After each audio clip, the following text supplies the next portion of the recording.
warramay waraysi aan la yeeshay arrimo kala duwan oo ay ka mid yihiin ujeedada safarkiisa dagaalka Itoobiya iyo xaaladda Soomaaliland guud ahaan. waraysigan aan wasiirka la yeeshay waxaan ugu horeen uu kaga hadlayaa socdaalkiisa uu ku joogo dalkan UK. socdaalkan waa kii ugu horeeyay aan ku imaado Europe and North America. waxaanu ka dambeeyay socdaalkaygii aan ku tagay Nairobi oo very successful ahaa oo ku guuleysanay socdaalkaas markaas soo yahaa waxaanu kaloon socdaalkan la kulanay bulshadii Somalilanders-ka ahaa ee joogay Mareykan iyo UK ba taasoo macnaheedu yahay waxaanu ka damacsanay inaan iyagana rejuvenate garayno organize garayno iyagana uga shaqaysiino oo nu hawlgelino bulshada Somaliland degan dalka UK iyo dalka Mareykanka. xiriirka Ethiopia iyo Somaliland ayaa dhawaan laga wada hadlay wafdi baa yimid Hargeysa. marka waa maxay mowqifka Somaliland ee ku saabsan dagaalka Ethiopia? maxaa se maalintii dawlad Hargeysa ay kaga wada hadleen madaxweynaha Somaliland iyo madaxweynaha kililka shanaad ee Mustafa Cagjar oo ahaa ergey ka socda dawladda Ethiopia?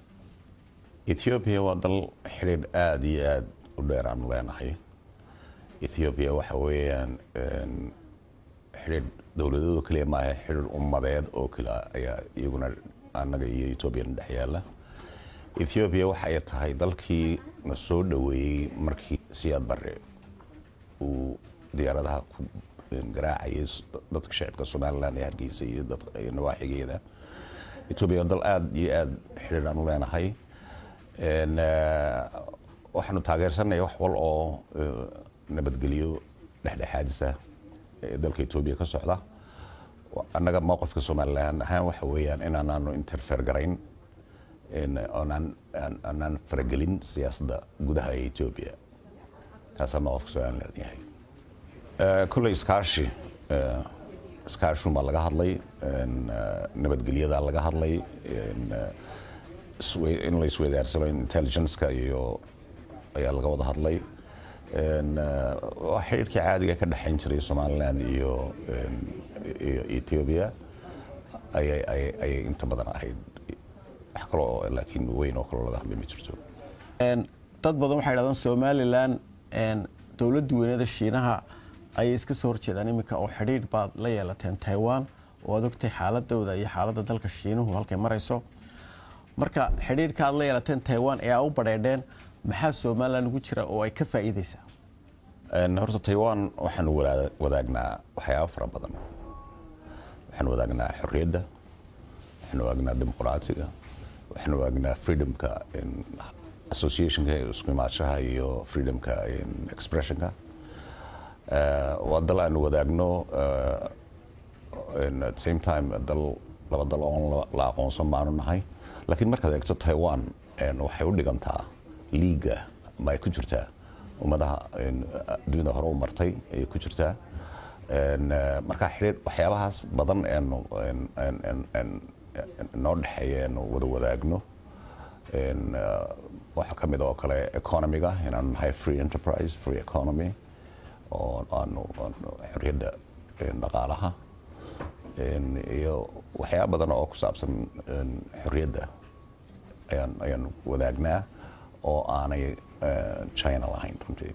waxay wax ka qabatay beeraha Taiwan, waxay wax ka qabatay technology-ga. intaa in ka badanna waan filaynaa inay wax ka qabato. waa dal aanu runtii xiriir aad wanaagsan leenahay.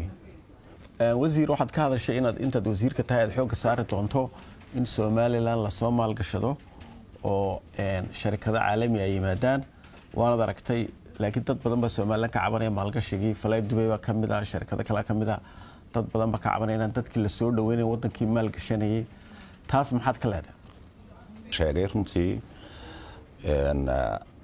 intaanu aqoonsiga sugayno waxaanu soo dhaweynaynaa qof waloo businessna la samaynaya. Somaliland waxaa maalgeliyey shirkado aad u fara badan oo caalami ah. DP World baad ogtahay, Ingiriiska aad ogtahay, 440 milyan bay DP World gelisay. ingiriisku 300 milyan buu qaybiyay 3 dal oo afrikaana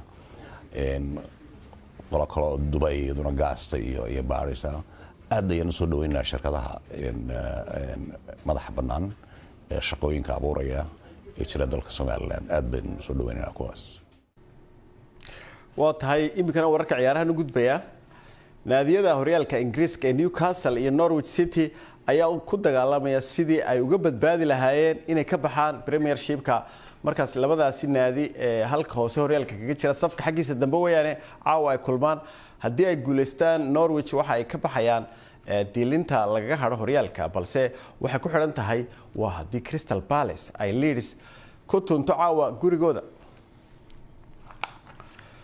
Shiinaha ayaa kalsooni ku qaba sida ay sheegeen in sidii loo qorsheeyay u dhacaan ciyaaraha Olombikada ee qaboobaha ee bisha February